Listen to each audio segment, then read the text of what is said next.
She wasn't supposed to have a rifle. She wasn't even supposed to fight. Just observe, take notes, report. But when America's best snipers missed, when a SEAL squad got pinned by an enemy they couldn't even see, she did the unthinkable. She walked into the kill zone alone and made every bullet count.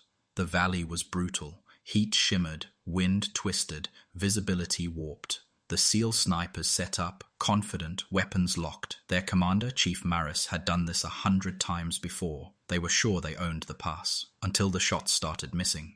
Staff Sergeant Morrison fired, miss, adjusted, miss again. His spotter swore the wind calls were right, but the bullets still went wide. Another sniper tried, miss. Enemy fighters scattered, disciplined, coordinated. The perfect ambush unfolded. Mortars began landing. Shrapnel tore flesh. The SEALs were pinned, wounded, piling up. The valley had turned into a trap built to kill them.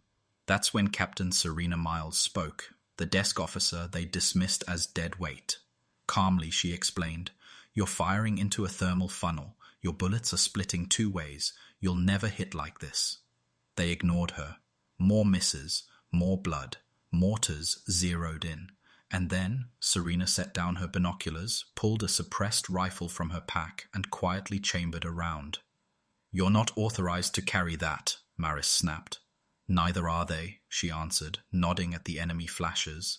Then she lay prone, steady as stone, and fired. One suppressed crack, and an RPG gunner dropped. A second shot, and another fighter fell. The SEALs froze. She wasn't guessing. She was reading the air itself. Heat shimmer, dust, shadows, seeing what no one else could. "Holy shit," whispered one of the wounded. "Who is this woman?" "The one keeping you alive," she replied. Every shot counted. Machine gunners silenced. RPG crews erased. Mortar spot. TERS gone. The enemy's perfect ambush began collapsing. Without leadership, their movements fractured, discipline broke, and fear took over. The SEALs regrouped, following Serena's rhythm. Where they'd been blind, she gave them eyes. Where they'd been hopelessly pinned, she carved them a path. But then she saw it. A heavy sniper rifle being assembled, aimed at the landing zone where their extraction bird would touch down. Waiting wasn't an option. She broke cover. Gunfire rained as she sprinted down the slope, moving with impossible precision, flowing between rocks like water. The SEALs opened up, covering her as best they could, but it was Serena who reached the position. She drew her sidearm, dropped a flanker, then tossed a grenade straight into the sniper nest. One perfect throw, one deafening blast. Silence, but not complete silence. A hidden fighter popped up from a spider hole 10 feet away, AK leveled at her chest. At that range, she should have been dead. 3 pistol shots cracked. He dropped instead, and then silence for real. The ambush was over.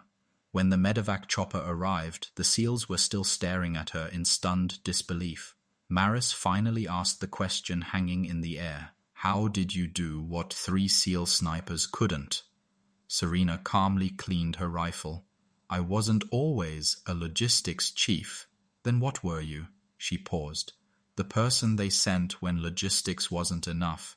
Santos pushed. "What unit? What command?" Her faint smile carried no warmth.